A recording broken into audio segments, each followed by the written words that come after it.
네, 여러분들 안녕하세요. 시사타파의 심층분석 시작하도록 하겠습니다. 앞으로 여러분들 경찰이나 검찰에서 연락이 오면 조사를 거부하십시오. 제3의 장소에서 받겠다. 제가 어제 심층분석에서 딱 얘기해줬죠. 검찰이 갑자기 윤석열, 김건희 커플이 하와이 여행 갔을 때 윤석열, 김건희 하와이 여행 갔을 때 청와대 코바나 컨텐츠 전 직원들이고 지금 용산의 직원들을 데려다가 느닷없이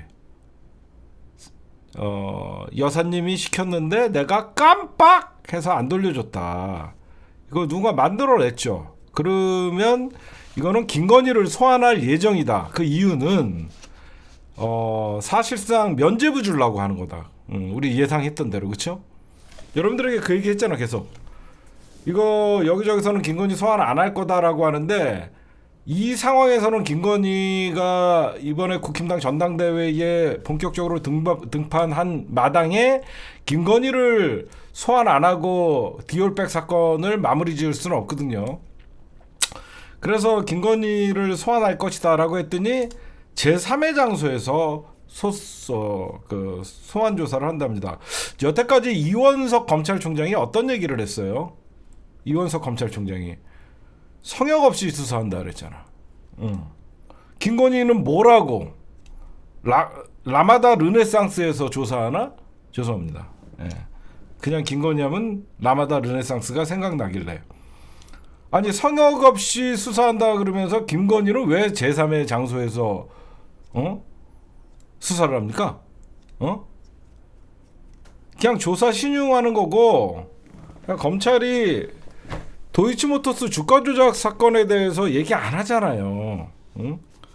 결국은 김건희 제3의 장소에서 불렀다가 디올백 사건 마무리 짓고 여기저기 조사하는 과정에서도 얘네들이 노리는 게 뭐냐면 주가 조작 사건도 물어봤다. 주가 조작 사건도 이미 물어봤다. 이렇게 하려고 하는 거예요. 한 번의 조사로 제3의 장소에서 둘 다 김건희를 빼내려고 지금 그거죠. 예상했던 대로 가고 있어요. 네, 요즘 유호성네 집안의 전성시대입니다. 유상범, 유호성의 형 유상범, 유상범의 형 유상임, 서울대 교수가 과기부 장관에 지금 내정이 됐는데 유호성이는 대표적인 우파 중에 하나죠. 유호성이가 TV조선에서 저를 깠던 놈입니다. 세븐을 진행하면서 서초동 촛불 집회를 폄하하기 위해서 방송을 제작할 때 유호성이가 그 당시에 저를 깠던 놈이에요. 여러분들 기억하시죠? 2019년 서초동에서 촛불이 활활 타오를 때 깜짝 놀란 조중동과 종평들이 누구냐? 이 100만 명을 모으는 이 집회를 만든 사람이 라고 하면서 TV조선에서 세븐이라는 그 프로그램을 진행자로 나왔던 게 바로 유호성입니다. 지 형이 유상범이고요. 그 유상범의 형이 지금 과기부 장관 서울대 교수였던 유상임입니다. 그렇게 아시면 돼요. 유씨 집안 경사 났습니다 지금. 그다음에 오늘 또 바보 같은 뉴스가 하나 나와요. 임성근 통화 내역 공개, 구명로비 의혹, 단톡방 멤버들이 없었다. 바보들도 아니고, 이거 면죄부를 주려고 하는 건지 여러분 생각해 보세요. 임 전 사단장이 7월 28일부터 8월 9일 작년을 얘기하는 겁니다. 통신 내역을 확인한 결과 임 전 사단장의 구명 로비 의혹이 제기된 배경인 멋진 해병 단체 대화방에 있던 멤버들과 주고받는 문자는 야, 이렇게 사적 모임을 갖고 있는 애들이 전화기가 한 대겠냐? 그리고 임성근이가 국회 나와갖고 증인선서도 거부하는 놈인데 통화 내역을 공개할 정도면 이 전화기가 맞다고 생각하냐? 나도 전화기가 2대 3대가 있는데 이렇게 로비를 통해서 승진을 하려고 하는 이런 임성근이나 이런 애들이 전화기 한 대 갖고 있겠냐고. 말 같은 소리들을 해야지. 임성근이가 통화 내역을 공개할 정도면 이 전화기를 사용 안 하니까 공개한 겁니다. 바보들도 아니고 이거를 갖고 멤버들 없다. 에라이, 그걸 수사라고 그러니까 특검이 필요한 거예요. 말도 안 되는 소리 하고 앉았습니다. 그 다음에 우원식 국회의장 요즘 욕 많이 먹고 있죠. 지금 우원식 국회의장이 방송법, 그러니까 저겁니다. 제가 이 우원식 국회의장을 감쌀 마음이 1도 없어요. 국회의장만 되면 왜들 이러는지 모르겠지만 정확히 우리가 이 사안을 조금 보면요, 우원식 의장이 갑자기 중재자 역할을 해요. 그렇죠? 근데 오늘 중재자 역할을 하니까 우리는 일제히 뭔 국힘당과 방송법에 대해서 방송 장악을 하려는데 시간이 없어 죽겠는데 중재자 역할을 하냐 라고 하면서 여러분들이랑 저나 비판을 했죠. 거기까지는 여러분들이랑 나랑 다 똑같은 의견입니다. 근데 여기서 갑자기 오늘 민주당이 존중을 해요. 그래, 민주당이 우원식 의장의 어떤 방송법 중단 어떤 그 입법 그거에 대해서 받아들인다. 왜 민주당이 이걸 받아들였냐면 조건부입니다. 왜 조건부냐? 그래, 우원식 의장 말대로 우리도 방송사법 강행 처리 안 할게. 니네도 방송이 활동 멈춰라 해요. 민주당 입장에서는 우리도 방송사법 지금 그러면 밀어붙이지 않을게. 니네 방통위 활동 중단해. 그 조건이죠. 그러면 이진숙이나 이것들이 MBC 그 문화방송 박문진 이사를 교체해서 사장을 교체하려고 그러잖아. 그러니까 민주당 입장에서는 방통위 활동 멈춘다면 얼마든지 시민사회와 논의를 할 수 있다. 근데 이것들이 활동을 중단하겠냐고. 중단 안 하니까 런동관, 런홍일 이런 애들이 발생하는 거 아니에요? 그리고 또 하나의 정치의 이면적인 게 어떤 게 있냐면 민주당이 방송법으로 지금 국힘당과 충돌하고 우원식 의장이 중재안을 하면서 민주당이 사실 빡쳤죠. 그러면 민주당이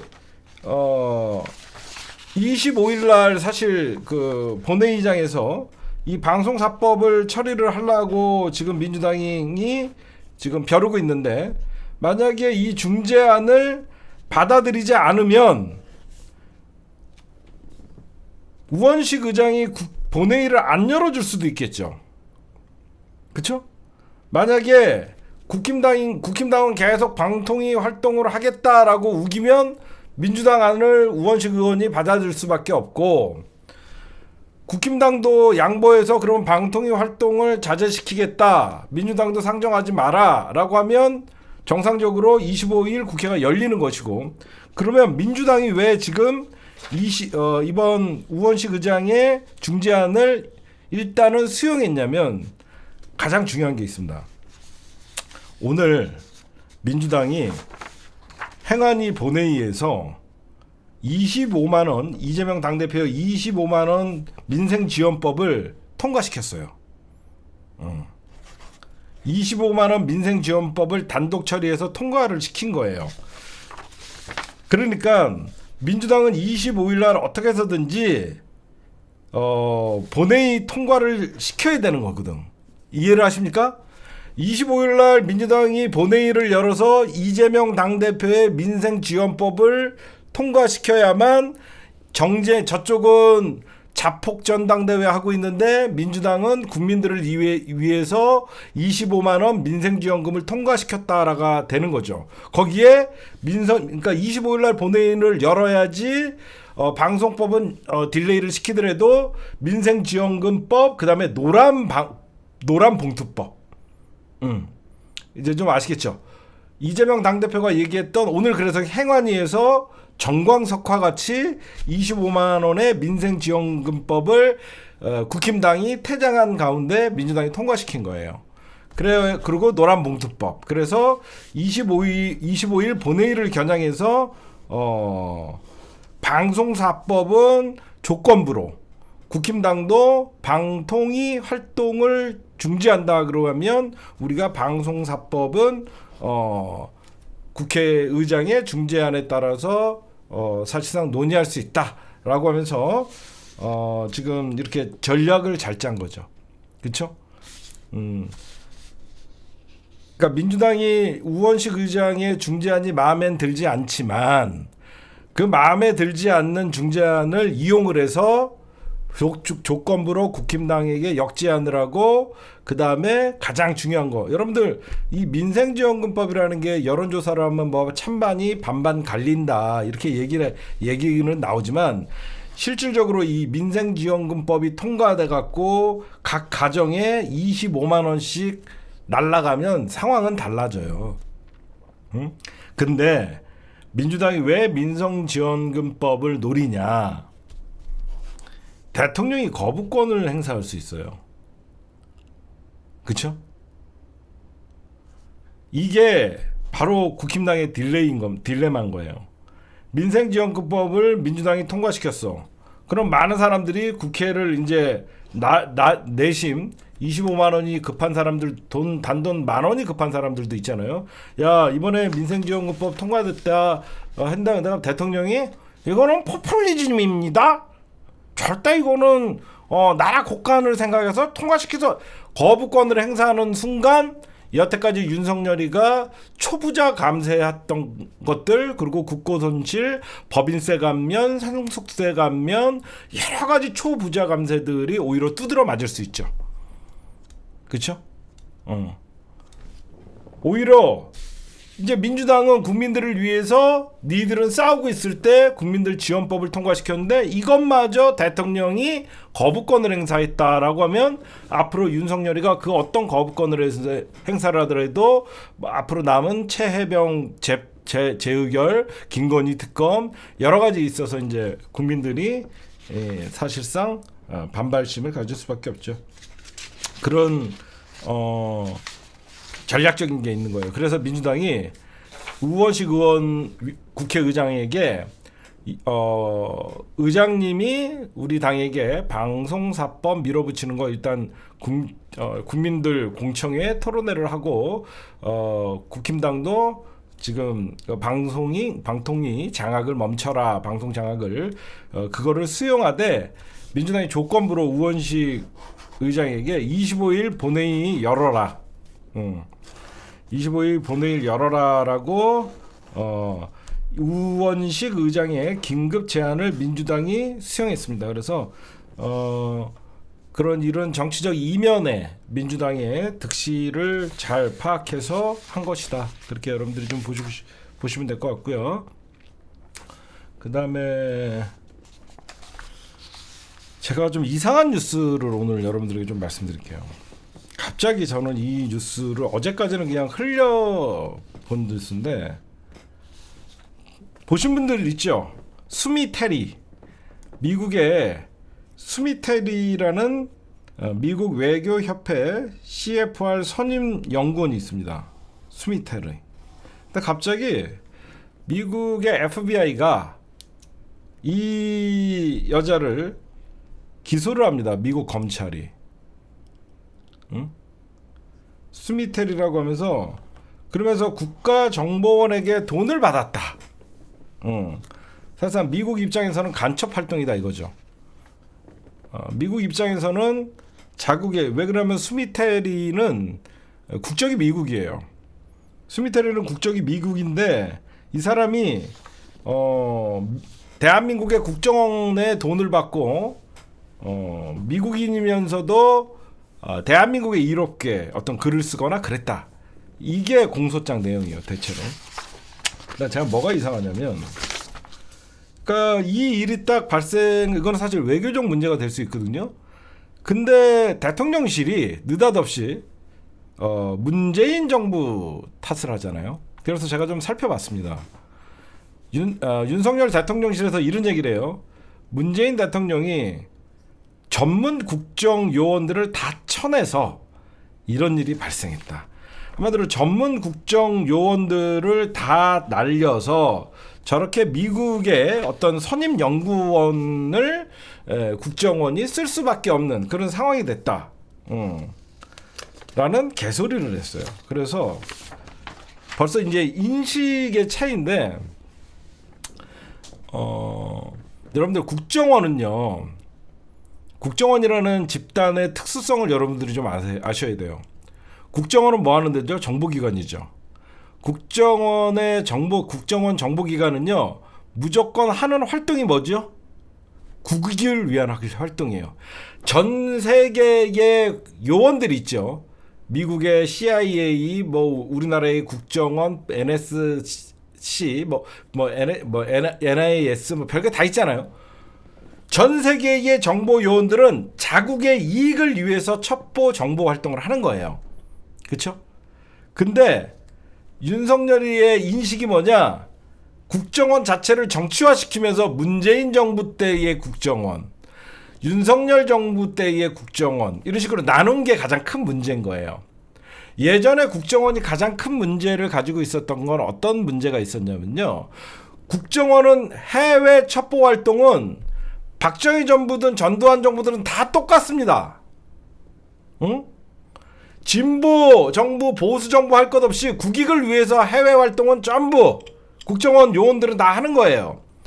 근데 윤석열은 가장 그러면 국정원은 어디가 문제가 있었나요? 국내 파트. 국내 파트.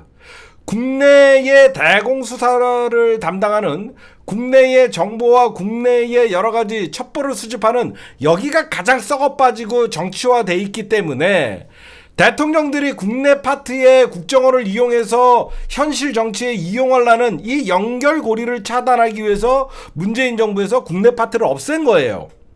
그쵸? 문재인 정부에서는 국정원은 국익을 위해서 목숨을 바쳐서 싸우는, 음지에서 싸우는 사람들인데 이 국내 파트가 결국은 정치권을 이용하는, 그렇게 되면서 국정원장과 대면하지 않고 국내 파트를 없앤 거예요. 근데 아직도 문재인 정부에서 국정원을 왜 없앴는지도 모르는 윤석열이가 문재인 정부의 국정원 해외 파트와 윤석열 정부의 국정원이 다르다고 이렇게 갈라치기를 한 거예요. 그러면 이 수미 테리는 누구냐? 이 여자가 CIA 출신입니다. 제가 여기서 조사를 해봤더니 CIA 출신의 수미 테러라는 미국인이에요. 한국계 미국인인데 이분이 결국은 간첩 혐의로 기소가 된 거예요. 자국의 이익보다 미국의 이익을 한국의 이익을 주기 위해서 CIA의 여러 가지 회의록이나 중요한 문건들을 넘겼다. 그러면서 미국 주 검찰이 증거로 내세운 게 바로 이 사진이에요. 이 사진이 뭐냐면 이게 수미텔이고 여기서 테리 NIS, 이게 NIS가 여러분 국정원을 얘기하는 거, 가방, 리비드 디자인, 핸드백을, 고가의 핸드백을 손에 쥐고 있다, 그런 거 같아요. 맞냐? 맞지? 여기 영업파들 맞지? 국정원 테리, 그리고 국정원 요원이 with the designer hand, 그쵸? 보테가라고? 이게 보테가야? 이거 에르메스 아니야? 그래서 얘가 국정원이에요. 응? 이게 국정원이고 얘가 수미텔이에요. 그러니까 대한민국 국정원으로부터 고가의 핸드백을 받고 그런 걸로 국정원 3번 요원, 3번 요원과 저런 그것을 이제 미국 검찰이 증거로 했는데, 일단은 가장 문제가 뭐냐? 이 문제의 가장 디자이너 핸드백을 가지고 떠나고 있다. Live with the design handbag. 오케이. 이게 뭐가 문제냐? 국정원 요원들이 걸린다는 것도 문제죠. 안 그래요? 생각을 해봐.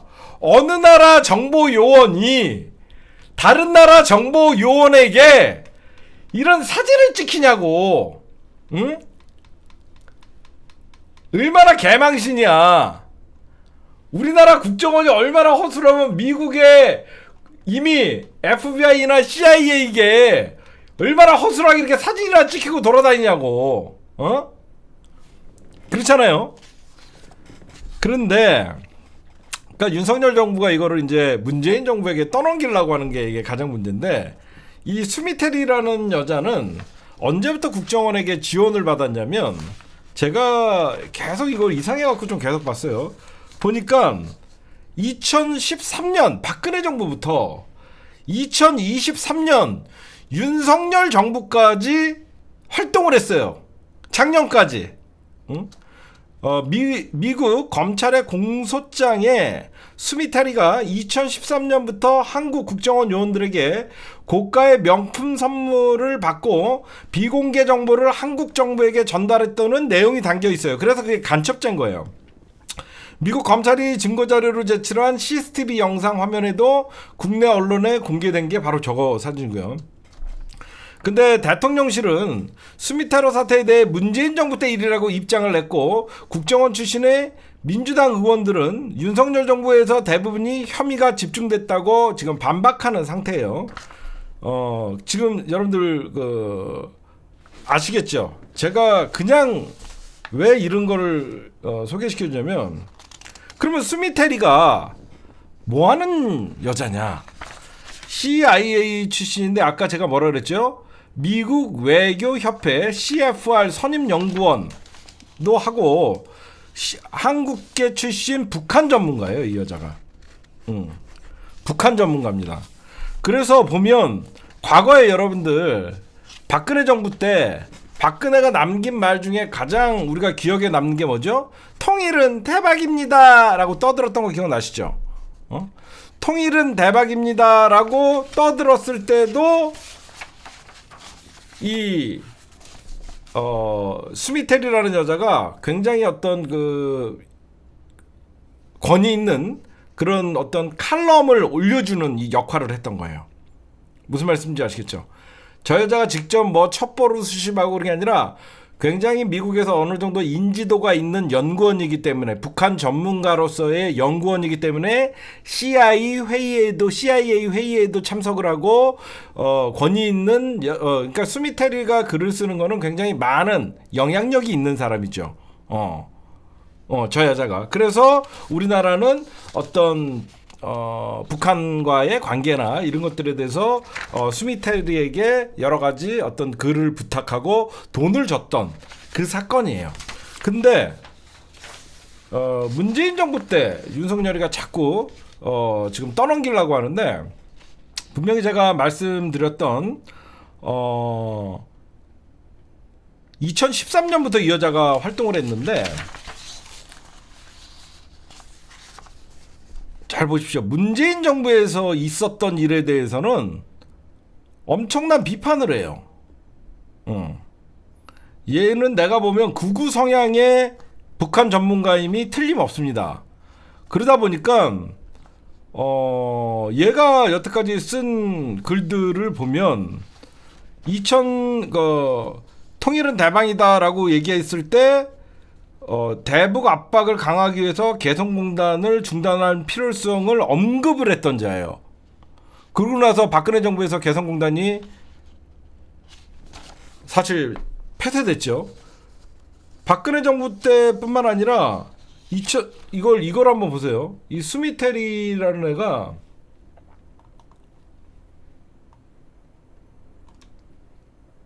윤석열 정부에서 엄청난 활동을 합니다. 어떤 활동을 하냐? 제가 반박하려고 그런 거예요. 이거 얼마 전에 윤석열이가 여러분들 강제동원 해법 막 대한민국의 대법원의 판결을 무시하고 여러 가지 윤석열이가 뭐 새로운 결단을 했다라고 막 얘기를 했죠. 얘가 글을 쓰면 우리나라의 언론들이 일제히 받았어요. 얘가 어떤 글을 하나 쓰면 일제히 받았어요. 바로 이겁니다. 윤석열이가 강제동원 해법의 화해를 향한 용감한 발걸음, 이게 워싱턴 포스트에서 이게 발생한 이 스미테리가 여기에다가 글을 올려요. 이제 무슨 말씀인지 알겠어요? 그러니까 스미테리가 미국에서 어떤 글을 쓰면 워싱턴 포스트나 이런 데다가 스미테리가 글을 쓰면, 테리 국장이라고 미국 전문가 일제히 우리나라가 그 기사를 그대로 받았습니다. 윤 대통령 일가 화해에 용감한 발걸음 내디었다. 이 제목 자체가 스미테리가 만든 거예요. 이 스미테리라는, 이번에 스미테리 윌슨 센터 아시아 국장. 그러니까 얘가 워싱턴 포스트에다가 한마디로 사설, 컬럼을 쓰는 거야. 그러면 워싱턴 포스트는 굉장히 권위가 있는 신문이잖아, 미국에서. 그러다 보니까 우리나라는 일제히, 근데 왜 워싱턴 포스트에 이 글을 쓰게끔 할 때 바로 우리나라의 안보실 이런 데서 돈을 줬다는 겁니다. 이제 무슨 말씀인지 알아요? 여론 작업을 했다라는 거예요. 한국 외교부 관리가, 그러니까 우리나라의 주한미 대사나 이런 데서 외교부 관리가 이런 글 좀 써주십시오 하면 미국 전문가 컬럼이다라고 하면서 글을 쓴 거예요. 제가 보니까. 그래서 미국이 한국 국정원과 한국에서 돈을 받고 한국을 위해서 글을 썼다라고 간첩 혐의를 적용한 겁니다. 외교부 관리가 주문한 기고문에 국내 신문에 글을 썼는데, 그럼 미국이 얘를 왜 2014년부터 스미테리의 행적을 알고 있었는데 왜 지금 기소했을까? 이게 심층 분석의 핵심이죠. 그렇죠? 이거는 다 기사에 나오는 거예요. 제가 분석했을 땐 두 가지 측면이 있습니다. 이미 2013년부터 저 여자가 대한민국 국정원에게 관리를 받고 요원과 접촉을 하고 한국 외교부에서 저 여자에게 연구비 차원으로서 금품을 제공하고 있다라는 것을 알았는데, 왜 미국이 저 여자를 지금 기소했냐? 어디까지 되는가 제 분석이에요. 얼마 전에 이 여자가 여태까지 했던 거는 대한민국의 일본과의 문제를 기고하면서 마치 이렇게 워싱턴 포스트지에 스미테리가 뭐 용감한 발걸음이다 이렇게 하면 미국이 마침 윤석열 정부의 한일 관계의 해법을 지지하는 것 같이 보이죠. 그렇게 보이죠. 워싱턴 포스트에서 스미테리의 글을 일제히 우리나라의 언론사들이 하면 미국 정부가 윤석열의 한일 관계를 적극적으로 지지하는 것 같이 보이죠. 여기까지는 뭐 미국이 용인할 수가 있겠죠. 근데 최근에 이 여자가 어떤 글을 쓰냐면 2023년도 작년 윤석열이가 미국을 조시다 바이든 조시다 날리면 윤석열 이렇게 모여갖고 지네끼리 캠프 데이비드에서 막 한미일 삼각동맹 요지라를 떨어요. 그렇죠? 그까지는 괜찮죠. 그러면서 이제 윤석열과 대한민국 집권 여당 극우들이 좀 오바를 합니다. 바로 뭐냐? 핵 협의 그룹을, 즉 대한민국의 자체 핵 개발, 핵 협의 그룹 이런 여론 작업을 해요. 제가 보니까 이 여자가 저런 글뿐만 아니라 대한민국과 미국의 핵 협상 그룹도 점점 강화돼야 된다 이런 얘기들을 하죠. 그러니까 미국 입장에서는 미친 소리잖아. 그렇죠? 미국 입장에서는 어디서 니네가 어제 자체 핵을 개발하고 오버들을 해. 근데 이 여자가 한국의 입장을 워싱턴 포스트에다가 글을 본격적으로 쓰기 시작하니까 일단은 미국의 입장과 전혀 상반되니까 저 여자가 한번 찍힌 영향력이 있고 진짜 왜 지금 수사를 했나 제가 심층 분석을 해보면 이거 같아요. 지금 바이든이 미 대선을 앞두고 밀리고 있죠. 저는 이게 맞을 것 같습니다. 본보기로 걸린 거예요. 그게 무슨 말이냐? 지금 바이든이 미 대선을 앞두고 도란프한테 밀리다 보니까 여기저기서 실질적으로 이번에 11월 대선에 도란프 당선을 확실시하고 있어요.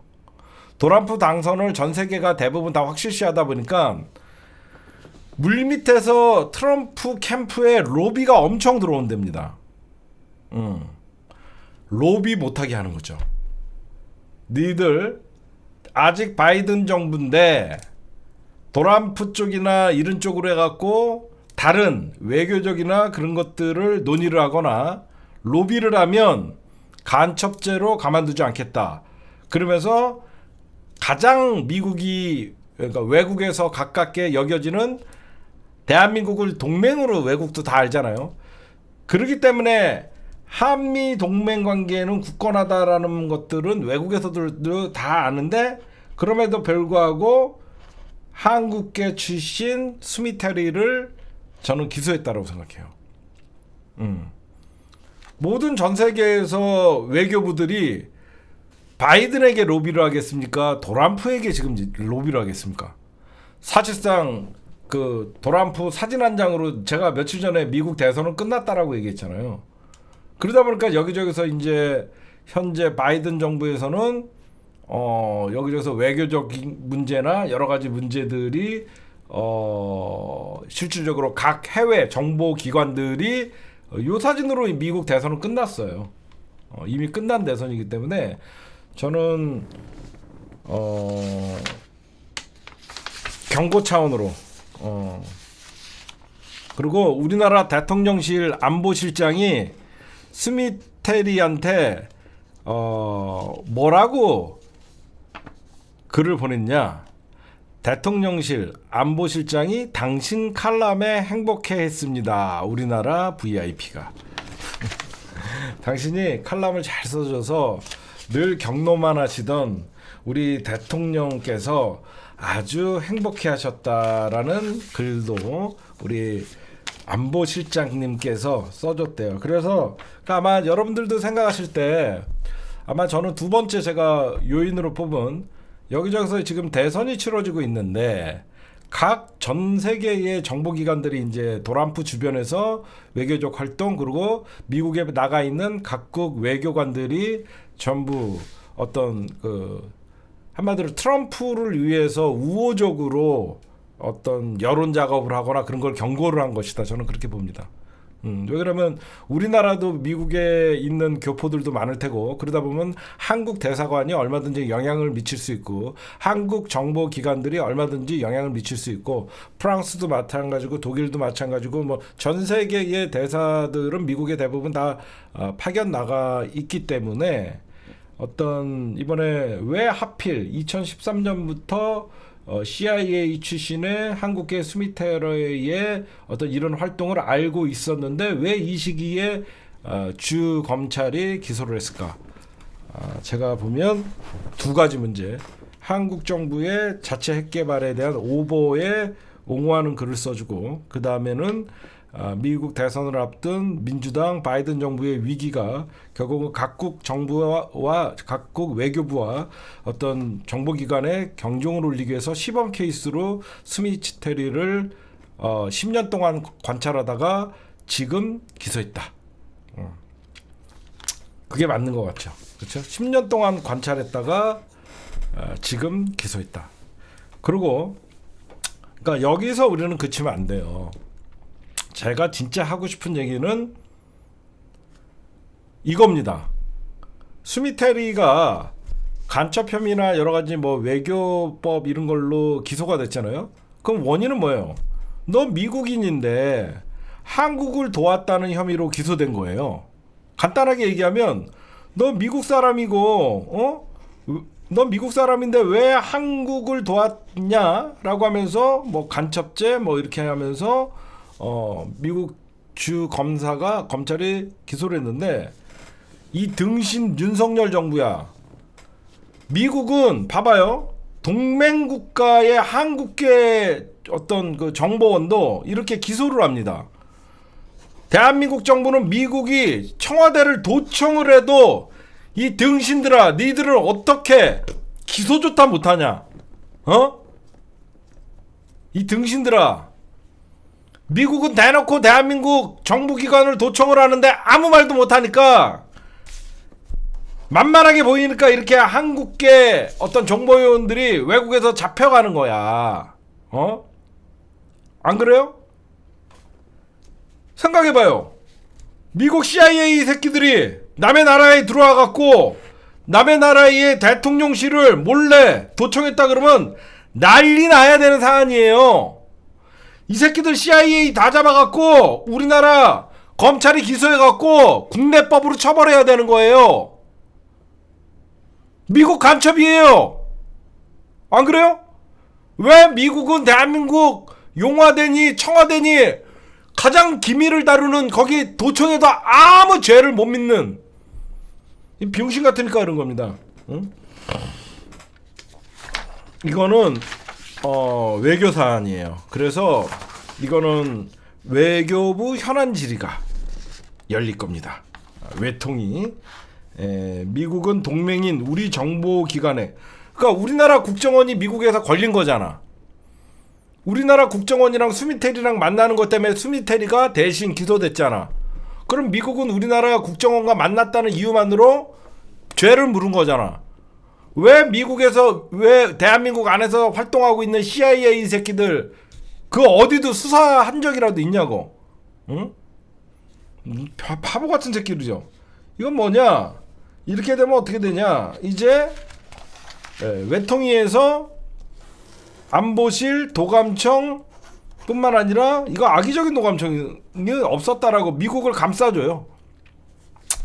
진실을 파헤치는 게 아니라 악의적인 도감청은 뭡니까? 응?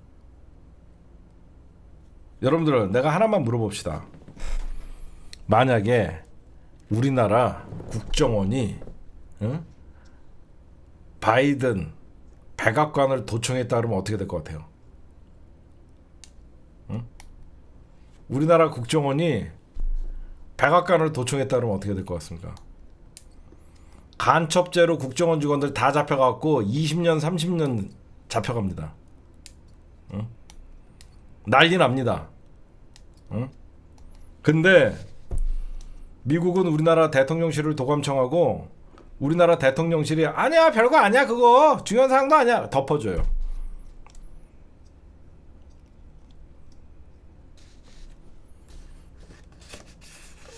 결국은 이제 외통위 지금 이재명 당대표님 외통위인가요? 국방위에서 외통위로 가시지 않았나? 근데 외통위에서 조져야 돼요, 이거. 그 사건입니다. 알겠죠? 그러니까 우리는 항상 어떤 사건이 벌어지면 우리가 어떻게 반격할 수 있나를 생각하시면 돼요. 그래서 제가 여러분들에게 말씀드리고 싶은 건, 미국의 입장에서는 동맹국도 예외가 없는 겁니다. 그렇게 한미동맹 하더니 대한민국 국정원 요원들 뒤에서 CIA 요원들이 다 따라 붙었던 거잖아. 그 결과죠. 봐봐, 이거 누가 찍었어? 이 사진 누가 찍었어? 이거 누가 찍었어? 미국 CIA나 FBI가 찍은 거 아니야? 그럼 미국은 동맹이고 나발이고 없잖아. 어? 미국은 동맹이고 나발이고 없는데 우리 혼자 지금, 미국은 동맹국도 예외가 없는데 우리나라는 미국은 다 프리패스예요. 그러니까 병신들이라고 하는 겁니다. 그래놓고 지금 대통령실 윤석열이가 이걸 문재인 정부다라고 하면서 떠넘기는 거예요. 자폭이죠, 자폭. 병신들.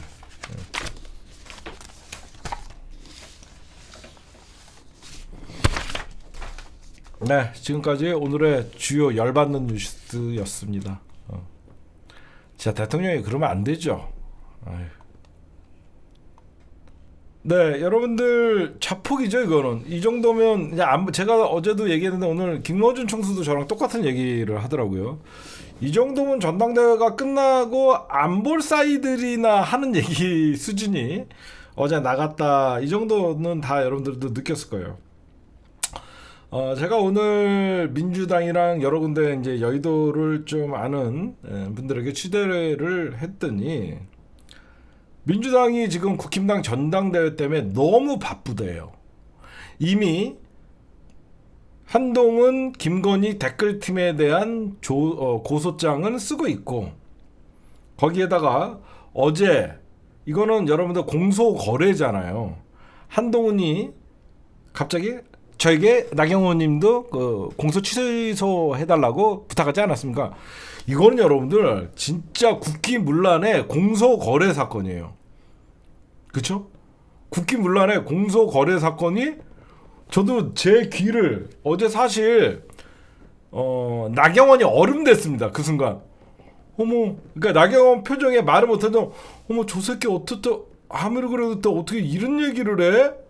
순간 나경원이가 얼음 됐어요. 한동훈이가 뭐라 그랬길래 나경원은 얼음이 되었나? 결국은 나한테 공소거래한 거거든. 응? 이거 엄청난 사건이거든요. 그래서 민주당 법사위 차원에서 여러분들 제가 취재를 했더니 어제 민주당은 다 같이 이제 샴페인을 터뜨리죠. 브라보, 브라보 난리가 난 거죠. 야, 윤석열 정부에서 대놓고 어떤 사건은 공소 취하해달라, 어떤 사건은 별 로비를 다 한 거죠. 그러니까 이제 민주당 입장에서는 이제 법사위가 왜 바빠졌냐? 법사위가 이제 한동훈 부를 시간이 된 거죠. 이제 이해가 가십니까? 한동훈 위원장 출석하세요. 본인 입으로 공소거래 있었다고 했잖아요. 이제 법사위 차원에서 조사가 들어가는 겁니다. 그쵸? 그 당시에 이제 법무부 직원들뿐만 아니라 왜 이 사건이 5년이 지났는데도 아직도 재판에 회부조차 안 됐나? 이거는 민주당 법사위가 연락에 바빠진 거예요. 윤석열 탄핵 청문회해야 되죠. 뭐 최혜병 특검 뭐 지금 뭐 청문회 또 한다 그러죠. 김건희 특검 청문회 여러 가지 해야 되는데 이제 한동훈 특검 청문회도 해야 되고 공소거래 지금 민주당 법사위가 얼마나 바쁘겠습니까, 여러분들? 응? 이거는 지 입으로 얘기했으니까 그거는 아니다, 거짓말이다, 빼도 박도 못합니다. 그럼 그 당시에 법무부 장관이었던 한동훈 출석시키고 나경원 출석하라 그러고 거기에 실무자들 출석하라 그러고 실질적으로 이 사건의 수사를 담당했던 검사 새끼들 다 출석시켜갖고 위에서 지시가 있어서 수사가 진행되지 않았다 그러면 그 새끼들 또 다 탄핵시키면 되고 엄청 바쁘겠죠. 그쵸? 생각해봐요. 왜 5년이 지난 사건 나경원의 빠루 대처 왜 이거 검사들 기소하지 않았냐? 기소 안 했으니까 너는 직무유기로 사실상 탄핵감이죠. 그럼 여러분들이 보세요. 어제 그런 일이 있었어요. 그러니까 국민의당이 범죄 집단이라는 게 전 드러났다라고 생각합니다. 결국 국민의힘은 범죄 집단이에요. 그래서 한동훈이가 사실 어제 대놓고 얘기한 배경을 제가 생각을 해보면 한동훈이를 여의도에서 국힘당을 지지하는 사람들 평론가들이나 어떤 여러 사람이 한결같이 얘기하는 게 이구동성으로 얘기하는 게 있습니다. 그게 뭐냐면 지도자감이 아니다라는 얘기를 해요.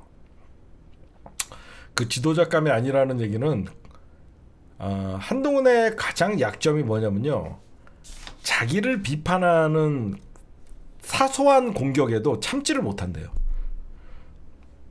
입이 싸다가 아니라 한동훈이를 여태까지 지켜본 사람들은 정치라는 것은 때로는 누명을 쓰고 때로는 억울해도 시간이 걸리면 그거에 대해서 극복을 하고 진실을 밝히고 그런 과정을 거치면서도 내공이 쌓이고 스스로가 옳았다가 되는 것이고 나같이 새끼야 한동훈이 난 2년을 이 새끼야 베이맨님 횡령을 했니 그딴 개소리 들어도 다 결국은 진실을 증명하잖아. 한동훈이는요 자기에 대해서 사소한 시비 사소한 공격도요 그걸 참지를 못한대요. 그러다 보니까 저는 어제 한동훈이가 지금 법무부 장관의 그 매뉴얼을 전반적으로 이해를 못 하시고 계십니다. 법무부 장관이 직접적으로 수사를 지휘한다는 것은 지금 나경원 의원 자체가 그걸 이해를 못하는 겁니다. 이러다가 나경원 의원님도 나경원이가 그 당시에 왜 한동훈 장관은 제대로 수사 지휘를 안 했냐 이 얘기를 하는 거예요. 뭐 이지랄 고귀한 고상한 척 떨다가 그 당시에 법무부 장관이 저한테 사건 청탁한 거는 나경원 의원 아닙니까? 이래버린 거지. 그치? 이래버린 거지. 응? 근데 제가 보면 저는 이거는 우연은 아니라고 생각해요. 한동훈이 정도 기획통들은요 토론회를 앞두고 어떤 생각을 하냐면 나경원이가 나를 향해서 공격할 포인트 예상 질문지들을 다 뽑죠. 예를 들어서 원희룡 같은 경우에는 댓글팀 운영에 대해서 나를 공격할 때 어떤 식으로 받아쳐야 되겠다. 플랜 1, 플랜 2, 플랜 3 이렇게 짜옵니다. 대부분 토론할 때 그렇게 준비를 하거든요. 강도에 따라서 강도가 좀 미미하다라고 하면 1번으로 대답하고 좀 공격적으로 한다 그러면 2번으로 좀 받아칠 거를 준비하고 얘가 선을 넘었다 싶으면 3번으로 공격을 하는 거예요. 대부분 토론 준비하거나 내일 토론 앞두고 준비한다 그러면 그런 식으로 준비를 하거든요. 그러니까 윤석열 지금 한동훈이가 이번 토론을 보면 윤상현이의 질문에 대해서는 굉장히 뭐 좋은 얘기로 듣겠습니다 뭐 이런 식으로 넘어가는데 이제 나경원은 예전부터 벼렀던 것 같아요. 제가 보면 나경원이가 이도 아니고 저도 아닌 척하면서 원희룡과 같이 손을 잡고 자기를 공격하는 거에 대해서 특히 한동훈이가 가장 열받는 포인트를 나경원이가 계속 건드린 거예요. 너 법무부 장관 때 왜 이재명 구속시키지 못했냐. 이게 한동훈이가 가장 빡친 거예요. 그렇죠? 그래서 이번 나경원 한동훈 토론 때도 나경원이가 법무부 장관으로서 국회에 나와서 그렇게 30분간 얘기하고 이재명은 범죄자다라고 얘까지 얘기해놓고 왜 영장 기각된 다음에 어떤 대응이 없냐. 그러니까 한동훈이가 열받는 거죠. 영장 기각을 내가 했냐 이거지. 한동훈 입장에서는 나는 최선을 다했는데 그게 왜 내 책임이냐. 그리고 법무부 장관이 개별 사건에 대해서 수사를 지휘를 할 수가 있냐. 그거 못하게 돼 있다. 그러니까 한동훈이 그렇게 생각하는데 갑자기 한동훈이가 가장 싫어하는 질문을 하니까 1번, 2번, 3번 중에 2년 한번 밟아놔야 되겠다 싶어서 한동훈이가 사실상 나경원 의원도 저한테 공소청탁하지 않았습니까? 이게 나온 거죠. 그러니까 발작 버튼을 3번만큼은 나경원이가 질문하면 안 되는데 그 다음부터 거의 나경원 얼굴색이 빨개지더니요. 거의 얼음 됐어요. 얼음. 토론이 끝날 때까지. 그러면서 나경원은 이런 생각을 했을 것 같아. 야, 이 새끼 참 무서운 새끼네. 그러니까 윤석열과 한동훈이가 모르는 게 없을 거 아니야. 근데 야, 아무리 너 죽고 나 죽가 토론회에서 어떻게 이 얘기를 할 수가 있지? 근데 여러분들 보세요. 제가 볼 때는 한동훈이는 사소한 공격에도 못 참는 성격인데 한동훈이가 오늘 사과를 합니다. 이상하죠? 한동훈이가 사과를 해요. 나경원 청탁 폭로에 신중하지 못했다. 왜 사과했는지 아세요? 왜 사과했냐면 이때 상황은요. 아니 쫄은 게 아니라 이때 왜 사과를 했냐면 패스트트랙 사건 때 이 사건으로 사실상 지금 현직 의원들이 대부분 걸려 있죠.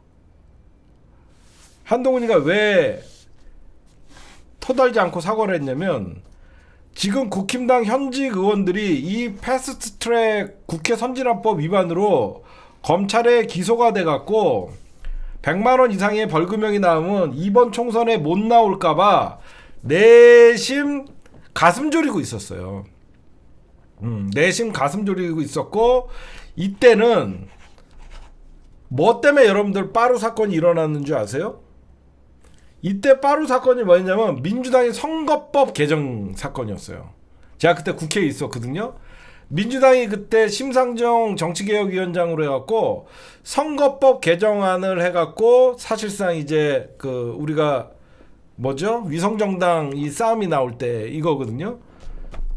공수처법이 아니에요. 이때 제가 알기로는 선거법이었어요. 선거법 사건 때 민주당이 이 선거법을 통과시킬 때 난리가 났던 건데, 이 사건 때문에 여태까지 이제 조사 받고 공수처법이었나? 공수처법이었나? 아니야, 선거법도 공수처법, 선거법 뭐 여러 가지가 걸려 있었던 것 같아요. 그래서 국회 상징진화법에 걸렸는데, 이 사건으로 어떻게 되냐면 반한 연대가 뭉치게 된 거예요. 반한 연대가 뭉치게 된 겁니다. 왜 그러냐면 이때 그 사건으로 공천을 못 받은 사람들도 있고 지자체장으로 선회한 사람도 있고 그래갖고 현재 국힘당에 배지를 단 사람들은 그때는 국힘당이 하나가 돼서 싸운 사건인데, 마치 한동훈이가 그때 네가 알기는 아냐라고 하면서 한동훈이에 대해서 우호적인 생각을 갖던 사람들도 지금 한동훈이를 비판하는 쪽으로 지금 돌아섰어요. 근데 진짜 한동훈이가 사과한 거는 영혼 없는 사과입니다. 왜 사과했냐? 내일부터 국힘당이 투표가 시작돼요. 내일부터 국힘당 전당대회 투표가 시작되기 때문에 한동훈이가 통큰 정치하는 척하면서 사과한 겁니다. 내일부터 이제 국힘당 전당대회에 투표가 시작되거든요.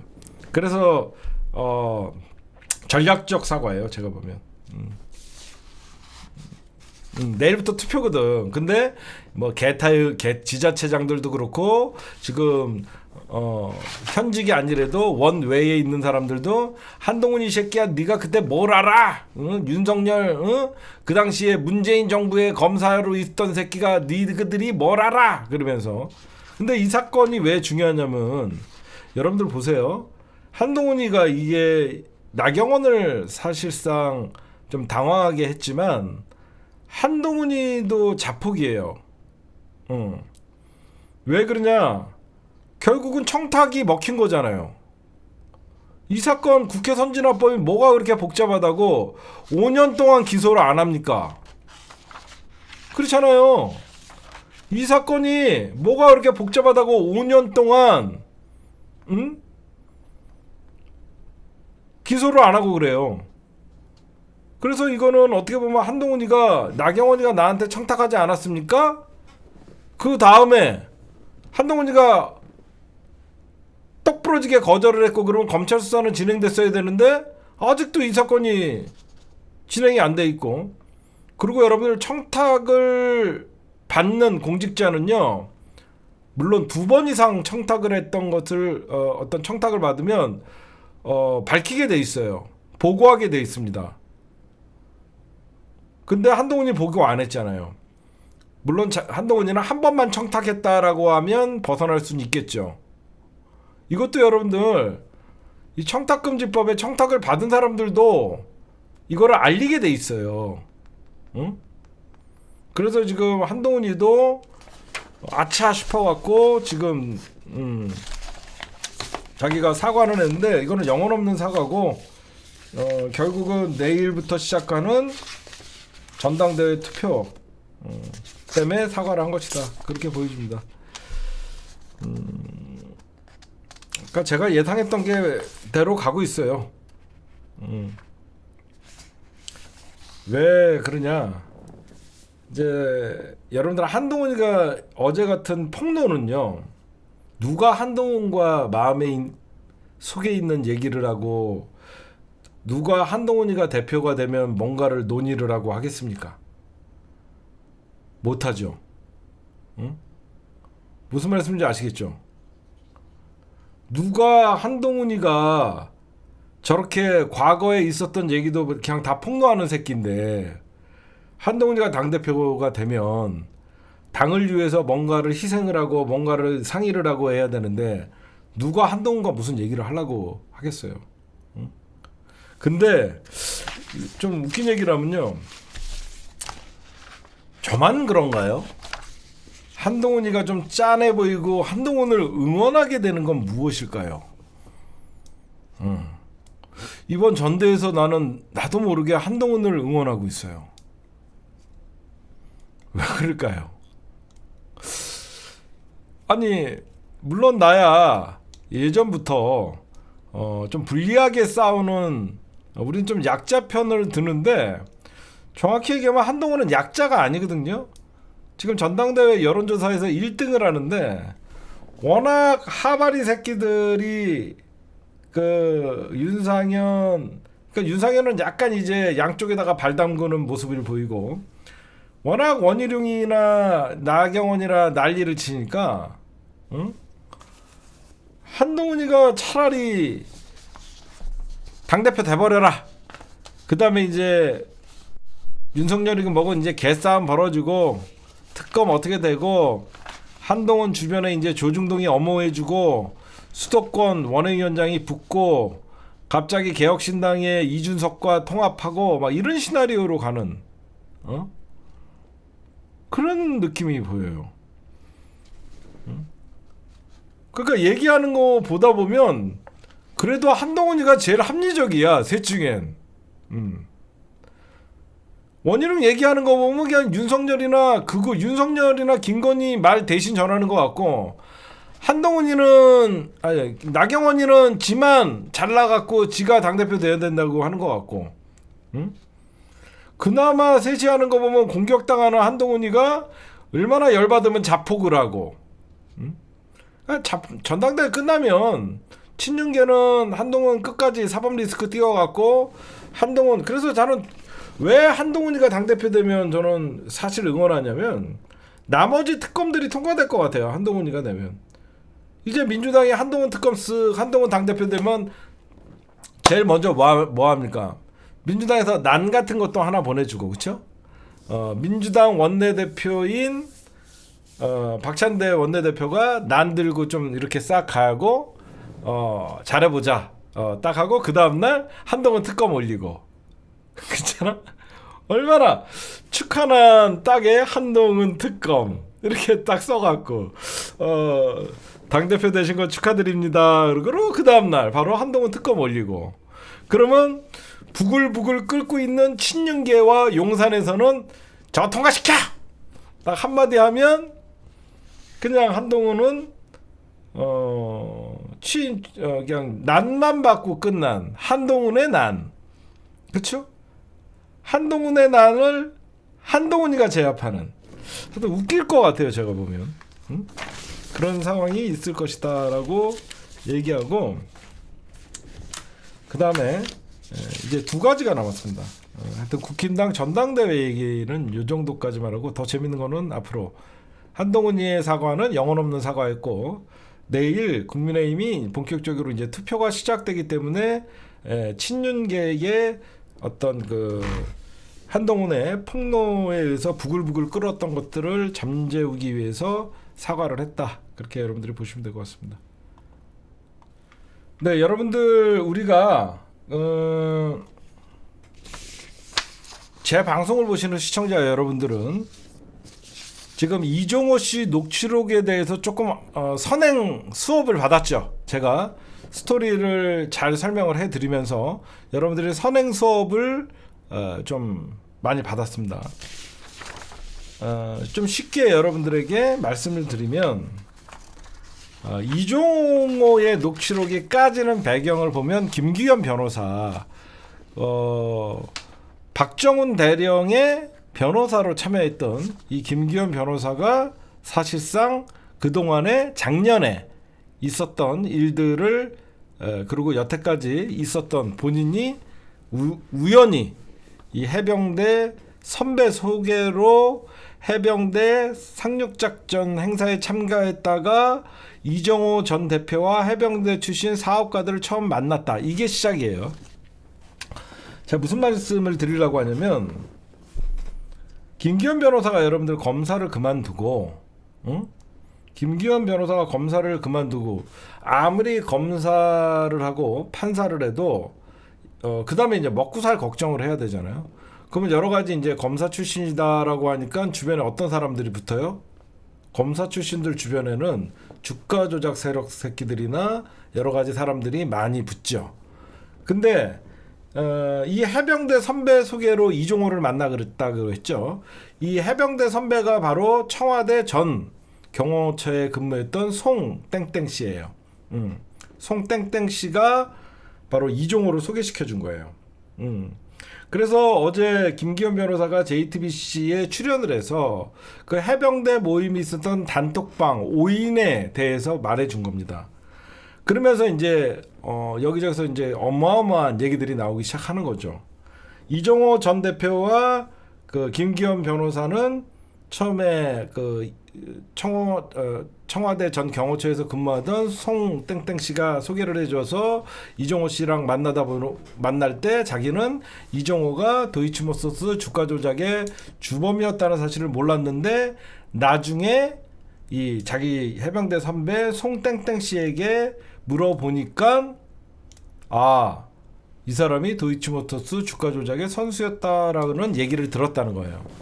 그래서 이제 어쩐지 이종호를 만나보니까 너 누구 밑에 있었지? 너 누구랑 있었지? 너 무슨 수사 했었지? 그걸 다 알고 있었다라는 겁니다. 그래서 김기현이가 검사 출신으로서 조금 이상하다는 느낌을 좀 받기 시작했던 거죠. 근데 여기서 이제 결정적인 증언이 나와요. 여러분들 잘 생각해 보십시오. 지금 김건희가 한 방에 날아갈 수 있는 카드는 뭘까요? 여러분들이 김건희야. 오빠, 여러분들이 영부인이라고 생각해봐. 뭐가 여러분들에게 가장 불안한 요소예요? 여러분들이 만약에 김건희야 지금 이것 때문에 잠이 안 와. 뭐 때문에 여러분들 잠이 안 와? 주가, 그렇지, 이종호의 입이지. 무슨 말인지 아세요? 이종호가 변심을 해서 입 벌리면 끝나는 거야. 응? 왜? 이종호는 김건희와 최은순의 23억 원 실질적으로 주가 조작에 엄청난 수익을 준 사람이잖아. 이제 이해가 가세요? 전면에 이종호가 등장하니까 김건희는 요즘 아마 잠을 못 잤거든요. 이종호가 막 JTBC랑 인터뷰를 하고 여기저기 인터뷰를 하고 김기현이가 등장하고 녹취록이 까지고 이종호가 만약에 그때 내가 김건희가 나랑 그때 얼마 해먹었었지. 별의별 얘기가 다 나올 거 아니야. 응? 그러면 여러분 생각해보세요. 대통령실에서 지금 가장 신경 쓰는 사람이 누굴까? 이종호지. 응? 이종호가 조금이라도 마음이 틀어지거나 수틀리면 이미 검찰 조사나 도이치모터스 주가 조작에 이종호는 1심에서 징역을 받고, 그게 뭐겠어? 여러분들 보실 때 이종호의 실형, 법정 구속만은 안 시키는 거겠지. 그치? 이종호가 법정 구속만은 안 시키려고 온갖 수단을 다 쓰겠지. 용산에서 이종호를 굉장히 신경 써주고 감싸줄 수밖에 없지. 제가 왜 이 얘기를 드리냐, 이종호가 한마디 하면 거절할 수 없는 사람은 누구야? 김건희잖아. 그래서 이종호가 그만두지 마라 그래, 내가 VIP한테 얘기할게, 그게 김건희라는 거예요. 이종호의 입에 김건희의 목숨이 달려있기 때문에 이종호가 김건희한테 얘기하면 뭐든지 다 프리패스가 되는 겁니다. 이제 이해가 가세요? 그래서 이종호가 바뀌지도 않는 국방부 장관 교체의 타이밍도 아는 것이고, 사실상 김건희를 이용해서 주가 조작 세력이 국정농단을 한 거예요. 김건희가 가장 관리를 해야 될 사람은 이종호야. 이종호가 23억 주가 조작했던 건 이종호는 1심에서 징역형이 나왔고, 이종호가 나를 불지 않고 있어. 그쵸? 그러다 보니까 용산에서는 이종호를 굉장히 신경 써줄 수밖에 없고, 그 와중에 임성근 사단장이랑 잘 알고 있는 이종호가 임성근이 날아갈 위기에 되니까 야 그만두지 마라 그래 내가 VIP한테 얘기할게 라고 얘기하면 이종호의 말을 김건희가 거역할 수가 있을까 지금? 절대 못하지. 그러니까 바로 이종호가 김건희한테 얘기하니까 오빠 어떤 새끼가 임성근 사단장을 집어넣은 거야? 하면서 이게 수사 회수가 되고 대통령실이 개입된 사건이다. 저는 그렇게 생각해요. 저는 그렇게 생각합니다. 이게 합리적이죠. 그쵸? 이종호 입에 달렸어요. 윤석열 김건희는. 그러면서 이종호가 어떤 얘기를 합니까? 윤석열이랑 김건희 우리가 소개시켜줬다. 결혼시켰다. 우리라는 건 누구죠? 삼부토건의 조남호 회장. 라마다 르네상스의 실소유주였던. 여러분 생각해 보십시오. 이종호가 우리가 윤석열이하고 김건희를 결혼시켜줬다. 웬만하면 그렇게 얘기 안 전. 내가 윤석열이랑 김건희랑 소개팅 시켜줬다. 뭐 선봐주게 했다라고 했는데 우리라는 얘기를 하잖아. 조남욱 회장이나 주가 조작 세력들. 응? 권오수도 낄 수 있고 조남욱. 여러분들 여기에 제가 얼마 전에 무슨 얘기했죠? 여러분들은 제가 하는 특집 방송들을 그냥 넘기어서 보는데 제가 며칠 전에 그 얘기했죠. 이 삼부토건이 나오는 배경뿐만 아니라 이 모든 사건은 제가 뭐라 그랬습니까? 라임, 옵티머스 다 연관돼 있다 그랬지. 그 얘기 들었지? 라임 사건, 옵티머스 사건 다 연관돼 있다. 어? 그렇게 얘기하면서 1차 주가 조작범이었던 이정필이라고 있다. 응? 1차 주가 조작범 이정필이 등장했던 사건이 있고 2차 주가 조작범 이종필이 등장했던 사건이 있다. 응? 이거는 그러니까 주가 조작 세력 중에 가장 대한민국의 검찰 권력과 대통령 권력, 영부인 권력을 하는 한 패거리들이 다 한 거예요. 응? 여러분들 나중에 요 영상 한 번만 찾아보세요.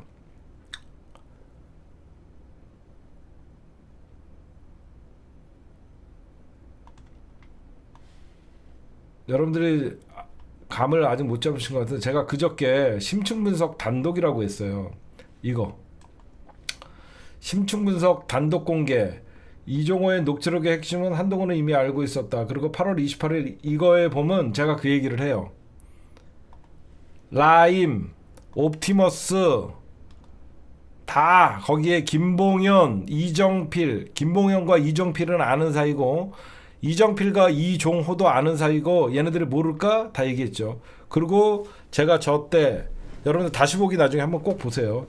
그 보다 보면 이 주가 조작 세력들은 다 연결돼 있어요.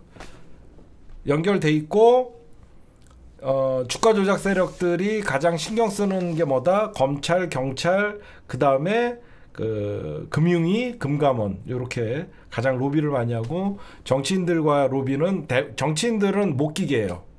주가 조작 세력들은 국회의원들이나 이런 사람들이 주가 조작에 합류하는 거는 극히 싫어합니다.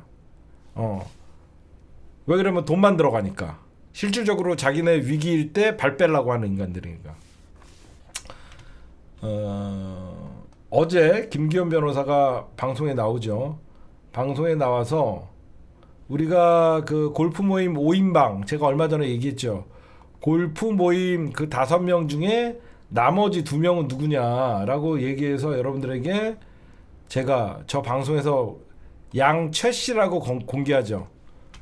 처음에 이 송모 씨가 이종호의 선배입니다. 지금 송모 씨 이종호의 김기현 변호사의 선배 해병대 선배가 얘예요. 송모 씨. 그래서 김기현 변호사가 송모 씨를 통해서 이종호를 소개받는 겁니다. 송모 씨는 임성근과 2008년 청와대를 근무하면서 아는 사이였고요. 얘네들이 등장할 거라 그랬죠. 기억나세요? 사업가 A씨는 내가 실명제라 그래서 최태경이다. 현직 경찰 B씨는 남대문 경찰서 경비계장 출신의 최동식이다. 그대로 나왔죠. 응? 그대로 나왔잖아. 제가 방송한 거. 이 나머지 두 명도 등장할 것이다. 얘네들이 이제 등장하잖아요. 응? 제가 라임 사태도 얘기했죠. 응? 이게 단순한 왜 김건희가 이종호의 입을 무서워하냐? 이종호나 삼부토건의 조남욱 회장, 그 조남욱 회장의 아들, 그 다음에 자유총연맹의 이세창, 그리고 이세창의 아들 이지우. 여러분들 잘 생각해 보세요. 자유총연맹 이세창의 아들 이지우는 1차 주가 조작의 통장 관리인이에요. 오케이? 1차 주가 조작의 통장 관리인은 자유총연맹 이세창의 아들 이지우. 그러면서 주가 조작의 선수는 누구였냐? 이정필. 이정필이가 주가 조작의 선수였어요. 근데 이 이정필이는 제대로, 이거 제가 2년 전에 취재했던 거예요. 제대로 주가 조작을 못해갖고 실질적으로 이득은 크지 않았어요. 그래서 왜 그러면 이정필, 이지우 얘네랑 결별을 했냐? 돈을 못 벌어다 주니까. 그래서 선수가 바뀐 겁니다. 그 선수가 바뀐 게 이제 이종호의 등장인 거예요. 자금 관리도 이종호가 하고 주가 조작도 이종호가 한 거죠. 그럼 잘 생각해 보세요. 그러면 이정필이라는 사람이 있고, 여러분들 잘 생각해야 돼. 지금부터 이정필은 누구라 그랬어? 1차 주가 조작의 선수. 2차 주가 조작의 선수 누구라 그래서 이종호죠. 이정필과 이종호를 연결시키는 공통 집합이 누구죠? 조남욱인 거야. 조남욱. 이 삼부토건의 조남욱, 라마다 르네상스의 이 조남욱 회장은 이정필도 알고 이종호도 아는 사람이에요. 1차 주가 조작 선수, 2차 주가 조작 선수 이종호와 이정필은 조남욱이가 다 알고, 조남욱이는 누구도 잘한다, 줄리도 잘 알죠. 그래서 이종호, 이정필, 조남욱, 윤석열, 김건희 결혼시켰다 우리가, 이 소리가 나오는 겁니다. 아시겠어요? 그럼 또 청기누설을 하나 해줄게. 그 1차 주가 조작 선수였던 이정필과 조남욱은 어떻게 알았냐? 한번 얘기한 적이 있죠. 노름판에서 알았습니다. 이정필이가 노름판에서 노름을 했죠. 그때 노름판에 조남욱 회장이 같이 있었다는 소리가 있어요. 근데 이정필이가 올인 당합니다. 올인. 그러니까 조남욱이가 너 뭐하는 놈이야? 뭐 주식 좀 합니다. 이제 눈치를 깠죠. 눈치를 까갖고 이정필이가 주가 조작 선수인데 노름판에서 돈을 다 잃으니까 얘는 이제 돈이 필요하잖아. 너 뭐 한번 해볼래? 그게 바로 도이치모터스 주가 조작의 시작이에요. 이제 좀 풀어져요? 도이치모터스 주가 조작의 선수 이정필이나 얘네들이 어떻게 모아지냐면, 조남욱이나 이정필이가 처음에 원래 알던 사이가 아니야. 노름판에서 알아갖고 조남욱이가 너무 뭐하던 애야. 저 주식 좀 하는 사람인데요. 그래? 근데 이 새끼 오링을 당한 거야. 그러니까 돈이 몇 억이 날라갔겠지. 그러니까 조남욱이가 돈 좀 벌어볼래? 하면서 이정필을 데리고 오는 거죠. 그때 시작한 주가 조작 사건이 바로 도이치모터스 주가 조작 사건이었고, 그때 이정필이가 김건희를 소개받은 거죠. 이정필이가 김건희를 소개받았고, 그 소개받았을 때 김건희랑 같이 여러 가지 주가 조작을 했던 사람이 바로 권오수 회장이었고요. 그래서 김건희가 도이치모터스의 이사의 이름도 올라갔었던 거예요. 그래서 이제 1차에 어떤 권오수나 이정필이랑 해봤더니 재미가 없잖아. 돈도 별로 못 벌고. 그래서 이제 2차에 주가 조작 선수인 이종호, 조남욱이 이종호를 또 소개시켜줬겠죠. 그냥 안 거죠. 이거 제가 2년 전부터 떠들었던 거예요. 그래서 이제 여기에 이제 라임, 옵티머스 주가 조작하는 애들이 그런 거, 걔네들이 주식 한 종목만 보고 하겠습니까? 이제 여기에 김봉현이가 또 등장하는 겁니다. 그 김봉현이에 대해서 가장 잘 아는 사람이 누구냐? 이재일 변호사예요. 나중에 그래서 저희가 이런 많은 자료들을 사실상 많이 연결을 해줬죠. 김봉현은 라임 옵티머스 사건 거기 연관돼 있고, 이 라임 옵티머스 사건에 민주당 사람들이 연루됐다라고 했던 사람들이 바로 기동민, 지금 성남 분당에 나가 있는 이수진, 이런 사람들이 온 로비 받았다라고 하면서 검찰이 공격했던 것이고, 그래서 기동민 의원이 이번에 이 라임 옵티머스 사건에 대해 연루가 부담스러워서 불출마를 선언한 것이고, 아시겠죠? 근데 이수진 의원 그 지금 성남에 나오신 분은 이 지금 사건 수사 받고 있어요. 그래서 제가 얘기했던 김기현 변호사, 이게 제가 여러분들 봐봐요. 김기현 변호사가 요 카드만 들고 있을까? 김기현 변호사가 공익 제보자로 나서서 이종호와의 녹취록, 여태까지 이걸 깠죠. 여러 가지 깠죠. 제가 얘기한 게 핵심입니다. 8월 28일, 작년 8월 28일 날 이종호와 김기현 변호사가 압구정동 식당에서 2시간에서 3시간 동안 식사를 해요. 식사를 합니다. 둘이 전화 통화한 게 아니라 둘이 대면으로 대화하면서 밥을 먹어요. 2시간 동안 밥 먹을 때 과시욕이 강한 이종호가 김기현 변호사 앞에서 VIP에게 전화를 안 했겠습니까? 할 가능성도 높죠. 아니면 왜 이종호의 말은 현재 김건희가 거부할 수 없는 상태잖아.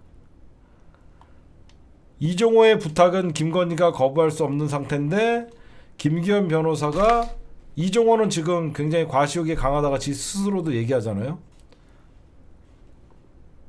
김기현 변호사는 녹취를 하지 않았다라고 얘기합니다. 지금까지는.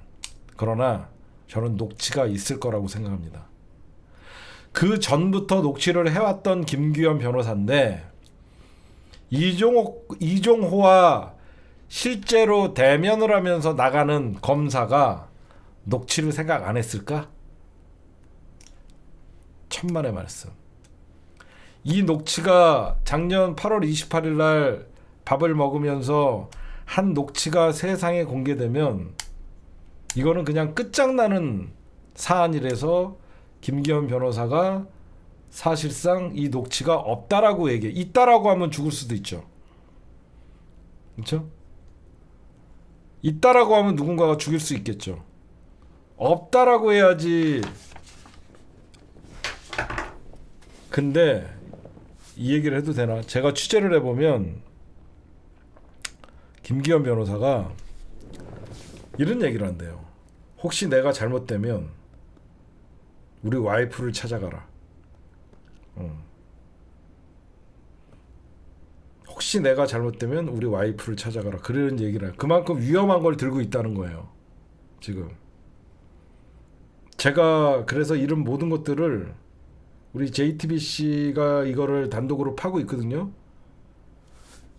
저희가 협조를, 이재일 변호사뿐만 아니라 저희가 협조를 잘 하고 있어요. 제가 얘기할 수 있는 부분들은 요까지만 얘기할 거예요. 나머지 현직 경찰 B씨가 등장한다 그랬죠. 앞으로 터질 거는 얘네들의 역할입니다. 현직 경찰 B씨는 무엇을 했고, 사업가 A씨는 무슨 짓을 했는지, 그거에 대해서 이제 앞으로 녹취가 좀 터질 겁니다. 얘네가 그냥 등장하지 않게, 얘네가 허접들이 여기 있지는 않을 거 아니야. 그렇죠? 그걸 여러분들이 좀 보시면 될 것 같아요. 제가 조금씩 제가 괜히 먼저 앞서 나가면 안 되니까 여러분들이 막 너무 헛갈리잖아. 그래서 제가 좀 정리를 해줬어요. 1차 주가 조작, 2차 주가 조작 범들. 1차는 이정필, 2차는 이종호. 이 이종호와 이종필의 연결고리는 조남욱 삼부토건 회장, 예전에 과거 라메다 르네상스 회장. 조남욱이는 김건희랑도 잘 알고 결국은 조남욱, 이정필, 김건희, 이종호 다 연결돼 있는 사이고, 사실 2010년도에 어마어마한 수익을 안겨줬던 이종호, 한 푼도 뭐죠? 계약서 하나 안 쓰고 15억을 보낼 수 있는 이종호와 김건희의 사이인데, 요즘 이종호가 김규현 변호사에 의해서 녹취가 까짐으로써 용산에서 지금 가장 많이 신경 쓰고 있는 사람은 이종호. 이종호가 변심을 할 경우 사실상 끝장나는 거거든. 이종호가 변심을 해서 그때 주가 조작 내가 하고 김건희가 있고 어마어마한 자료들이 있을 거 아니야. 그게 공개되면 사실상 정부 끝나는 거죠. 제가 조만간 우리 김규현 변호사 우리가 다 소통하고 있으니까 여러분들은 그렇게 아시면 될 것 같아요. 이종호가 그러잖아. 윤석열이랑 김건희 우리가 결혼시켜줬다. 뭘로? 주가 조작으로 이어준 사이. 이종호는 윤석열이 특수부 검사라는 게 굉장히 탐났고, 김건희는 자기한테 이미 신세를 한번 내가 주가 조작해갖고 20몇 억을 선물을 갖다 준 김건희가 윤석열만 잡는다 그러면 주가 조작 세력들에겐 날개를 다는 거죠. 안 그래? 김건희 이용해서 특수부 검사나 포섭을 하면 이종호나 주가 조작 세력들은 날개를 다는 거죠. 그래서 이 조남욱 회장이나 이종호, 우리라는 건 한 명이 아니잖아. 우리가 결혼시켰다고 얘기하잖아요. 근데 여기서 이제 끝나는 게 아니라 저는 권선동이 등장합니다. 권선동이 등장을 하는데, 여러분들 권선동이도 검사 출신이죠. 권선동이도 검사 출신인데 권선동이가 등장했다라는 건 이건 상당한 위기라는 뜻입니다. 권선동이가 왜 갑자기 또 난동을 부리냐면, 얘네들이 원래 전통적으로 쓰는 수법이 있어요. 메신저로 공격하는 거죠. 메시지가 명확하잖아. 메시지라는 건 녹취가 있기 때문에 조작을 할 수가 없잖아요. 김기현 변호사를 공격하는 겁니다. 그래서 오늘 앞으로 국힘당이 김기현 변호사를 신뢰도를 망쳐놓으려고 엄청난 공격을 할 겁니다. 어제 JTBC 김기현 변호사의 인터뷰는 아마 어제 줄리는 잠 못 잤을 거예요. 제가 보면 어제 줄리는 잠 못 잤을 거예요. 김기현 변호사가 JTBC랑 MBC를, 제가 얘기했죠. JTBC랑 MBC에서 지금 공동 취재하고 있다고. 응? 지금 이 김기현 변호사를 뭘로 공격하냐? 김기현 변호사가 민주당 의원의 보좌관이었고 최상병 사건 외압 의혹에서 박정훈 대령의 변호인이었다라고 하면서, 여러분들 잘 보십시오. 내일부터 일제히 어떤 식으로 이제 이 최상병 특검에 대해서 대한민국 수구 세력들이 공격을 하냐면 민주당의 공작으로 나올 겁니다. 민주당의 공작. 이걸로 받아치려고 하는데 실패할 거예요. 여기저기서 보일 거예요. 벌써 이제 민주당, 그러니까 왜 그러면 김기현 공익 제보자가 과거 민주당 의원의 보좌관 출신이었고 박정훈 대령의 변호이기 때문에 이건 철저하게 민주당의 공작에 의해서 일어날 것이다라고, 이것들이 지금 권선동이는 제가 잘 알아요. 권선동이는 굉장한 대치기에 능수합니다. 대치기에 능수능란하고, 지금 제보자가 민주당의 뿌락치다. 그래서 이 정치판에 의혹을 키우면서 민주당이 김규현 변호사를 이용해서 지금 공작을 한 것이다. 이걸로 갈 겁니다. 권선동이 아니라 권성동. 알겠죠? 진짜로. 그러면서 이제 김규현 변호사의 증언에 오염을 시키는 거죠. 늘 봤잖아. 메시지가 명확하면 메신저를 공격하는 거. 여태까지 쟤네들이 늘 쓰는 거예요. 응? 민주당의 공작으로 이제 일제히 얘네가 이제 프레임을 잡았더라고 보니까. 그러니까 공익 제보자의 어떤 메시지 오염을 시키려고 하는 것이다. 그게 눈에 보인다. 우리는 어떻게 해야 되나요? 우리는 이럴 때 1877, 1876 가입을 해서 시사타파에 힘을 실어주면 됩니다. 죄송합니다. 저희가 이거 다 알고 있고요. 이미 여러분 생각해봐요. 우리는 2년 전부터 이거를 다 제가 그렇게 막 떠들고 2년 전부터 제가 어준영한테도 얘기해줬어요. 어준영, 이 사건은요 단순하게 이번 이종호의 등장이 아니다. 그러면서 제가 이 계보를 설명을 해줬어요. 그때는 오늘 김어준 총수도 얘기하지 않았어요? 이 사건이 단순히 이번 사건이 아니라 다 라임 옵티머스 사건이랑도 연관돼 있다. 그 얘기 오늘 했죠. 뉴스공장에서 그 얘기 했죠. 제가 2년 전부터 어준영한테 이쪽의 얘기를 다 설명을 해줬어요. 어준영, 이게 어떻게 되는 거냐면 이정필, 김봉현, 라임 옵티머스 이 사건들 쫙 검찰이 수사하는 사건들 이것들을 다 라임 옵티머스 사건들은 왜 덮였냐? 이 사건을 민주당을 죽이기 위해서 검찰이 수사를 하려고 그랬더니 자꾸 국힘당 애들이 보이는 거야. 그래서 덮인 거야. 알아? 라임 옵티머스 사건으로 민주당 막 기동민, 이수진 뭐 다 쳐갖고 죽이려고 그랬는데 이 사건을 조사하다 보면 국힘당 애들이 드러나. 그러니까 이쪽에서 덮었어. 그래서 라임 옵티머스 사건이 김봉현 하나의 사건으로 지금 연결돼 있던 거야. 진짜야. 그래갖고 저것들이 지금 라임 옵티머스 막 조중돼서 빵 터트리려다가 싹 죽은 게 김봉현 하나로 몰아가는 거야.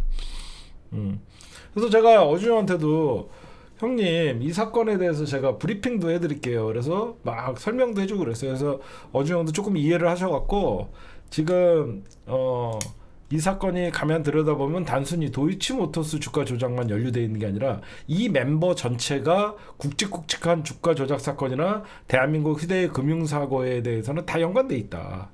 그 얘기를 좀 해줬죠. 네, 오늘 그 심층 분석은 끝이 아닙니다.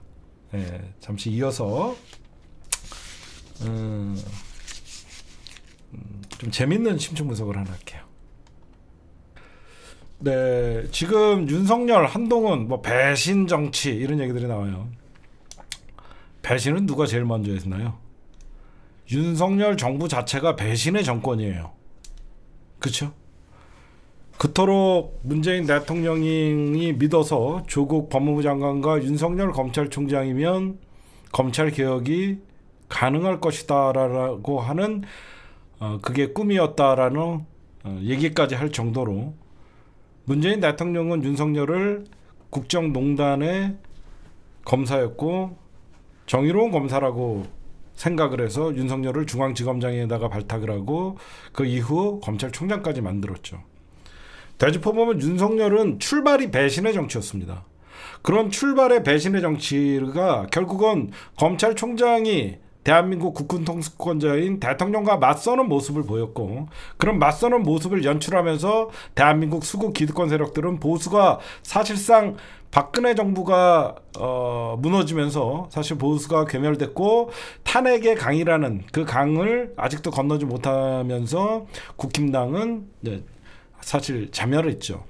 그런 자멸한 와중에 보수 재집권 플랜이 가동되면서 윤석열이가 공정과 정의에 그리고 강골 검사로 포장돼서 대한민국의 권력을 잡고 사실 배신의 출발점이 있었다는 겁니다. 윤석열은. 윤석열이가 그럼 왜 한동훈에게 사석에서 진짜 이 새끼 저 새끼 하면서 욕을 하고 난리랍니다. 여의도 얘기하다 보면 윤석열이가 진짜 이 새끼 저 새끼 하면서 한동훈이 진짜 가만 안 둔다 이런 얘기를 수도 없이 한다고 합니다. 왜 그러냐? 지가 배신을 해본 놈이잖아. 지가 배신을 해본 놈이기 때문에 배신의 촉은 윤석열이나 김건희가 가장 빨라요. 누가 봐도 배신을 했던 기존 경험자로서 한동훈이의 어떤 태도나 그런 것만 봐도 김건희나 윤석열은 저거 배신이다라는 걸 아는 거죠. 그래서 한때 막역한 사이였던 한동훈이가 이제는 유독 남달리 보이고 나쁜 놈으로 보이고 오버를 하고 거기에 대통령실의 어떤 개입이 노골적으로 이루어지고 이번 전당대회에서도 김건희까지 참전하면서 배신자 한동훈은 처단한다는 그런 대통령실의 강한 의지가 있는 것이죠. 진짜 윤석열은 자기 측근의 배신을 두려워하거나 자기 측근의 저런 배신에 반발할 게 아니라 정말 윤석열은 배신으로 시작한 정치지만 윤석열을 믿고 그나마 찍었던 사람들도 있을 거 아닙니까? 근데 그런 국민들을 배신한 거죠. 지금 윤석열 지지율이 몇 프로 나옵니까? 윤석열은 지지율 41%보다도 더 안 나오는, 자기를 찍었던 사람들도 배신당했다는 생각에 손가락을 자른다는 사람들도 있고, 윤석열에 대해서 뭐라고 얘기합니까? 지금 아직도 윤석열이는 사석에서 한동훈에 대한 분노를 아직도 여기저기서 얘기를 한대요. 그 이유가 뭐냐면 여태까지 대통령실은 일관되게 얘기를 했습니다. 최상병 수사 외압 사건은 박정훈 대령의 항명 사건이다. 이미 결론을 내준 거예요. 토달지 말라는 겁니다. 대통령실에서 야, 최상병 사건은 그 박정훈 대령의 항명 사건입니다. 끝. 토달지 마. 근데 한동훈이가 국민전 눈높이 차원에서 맞지 않을 수도 있다. 김건희 디올백이나 디올백 사건은 정치 공작이다. 이미 결론을 내려줬어요. 수사 가이드라인. 근데 한동훈이가 딴소리 하니까 이 새끼가 언제부터 이 새끼가 뒤지려고 환장했나, 이게 되는 겁니다. 그러니까 윤석열 입장에서는 내가 분명히 결정을 내렸고 이 사건에 가이드라인을 줬는데 나랑 제일 가깝다는 새끼가 나를 배신한다는 거야? 응? 그러니까 한동훈이가 윤석열의 그리고 김건희의 어떤 이 분노, 여러분 생각해 보세요. 이번 국힘당 전당대회에 김건희가 나올 상황이었냐고. 여러분들 이해 안 가지 않았어요? 느닷없이 김건희의 문자가 CBS에서 까지는 순간 죽이겠다는 거거든. 한동훈 배신자는 가만두지 않겠다는 의지가 있는 거거든요. 이 새끼가 여기가 어디라고 나와요. 그러니까 여태까지 한동훈이를 총선 끝나고 대통령실에서 가만뒀던 거는 한동훈이가 전당대회 안 나올 거라는 생각에 그러는데, 한동훈이가 나온다는 여기저기서 소리가 들리니까 이 새끼가 겁대가리 없이 어디서 배신자 새끼가 나와갖고 나랑 맞설라고 해. 이게 된 겁니다. 응? 지금 생각해보세요. 최상병 사건 뿐만 아니라 국힘당 전당대회까지 김건희가 지금 국정 개입이 드러나면서까지 지금 이토록 한동훈을 용서하지 않는 거는 윤석열 자체가 정치 출발이 배신이었기 때문입니다. 그래서 배신자는 배신을 못 보는 거예요. 저는 그렇게 생각해요. 그렇죠? 윤석열 자체가 정치를 배신으로 시작했기 때문에 남달리 배신에 대한 촉이 있는 거예요. 그래서 절대 배신은 배신자가 알아본다고 절대 인정하지는 않는 거예요. 응? 저는 윤석열이나 한동훈, 김건희가 대한민국 검찰개혁의 1등 공신이라고 생각합니다. 지금 사실상 이원석 검찰총장 이후로 한 명의 검찰총장이 더 지명이 되겠죠. 이제 영원히 검찰청이 없어지면요, 마지막 검찰총장이 될 수가 있는 겁니다. 검찰의 기소권과 수사권은 완전히 분리가 될 것이고, 검찰개혁을 한동훈과 김건희와 윤석열이 치열하게 싸우면 싸울수록 왜 검찰개혁이 돼야 되는지 점점점 얘기가 되는 거예요. 국민들이 전부 공감 능력을 갖게 되는 겁니다. 결국 권력을 놓지 않으려는 김건희. 그렇잖아요. 대한민국의 권력자는 김건희예요. 여러분들에게 제가 수도 없이 얘기했잖아요. 대한민국 권력자 김건희라는 이 명제를 딱 김건희가 대통령이다라고 하면 모든 게 다 풀리잖아요. 결국은 권력을 놓지 않으려는 김건희가 한동훈을 용서를 못한 것이고, 안 그랬으면 윤석열이 직접 뭐라고 했겠죠. 김건희가 등판하잖아요. 우리 아저씨가 뭘 알아, 저 등신. 어? 지가 문자를 까면서 그냥 영부인이었으면요 저렇게 함부로 문자 못 갑니다. 대통령실과 상의하고 국힘당과 상의하고, 지가 권력자니까 지 마음대로 까고 싶으면 까고 보도하고 싶으면 보도하고 하는 거예요. 김건희가 나댈수록 검찰의 개혁의 명분을 제공해주고 있는 거예요. 지만 모르죠. 김건희가 세상에 활개치고 다니면 이 정부의 수명은 점점점 깎이는 거예요. 그래서 제가 국힘당 전당대회도 김건희는 한동훈을 죽이려고 지가 등판했지만, 국힘당 전당대회에 김건희가 등판하는 순간 이 선거는 끝났다라고 얘기한 겁니다. 트럼프가 총을 맞으면서 성조기를 향해서 손을 들으면서 미 대선이 끝났듯이 국힘당 전당대회에서 한동훈을 죽이기 위해서 김건희가 등판하는 순간 결국 국힘당 전당대회는 한동훈으로 끝난 거예요. 왜 이런 무리수를 두냐? 김건희가 권력자이기 때문이에요. 김건희가 권력을 놓치고 싶지 않기 때문에 자기 외에 말 잘 듣는 국힘당의 대표가 필요한 것이지, 우리를 언제 칠지 모르는 배신자에게 권력을 주지 않겠다는 거죠.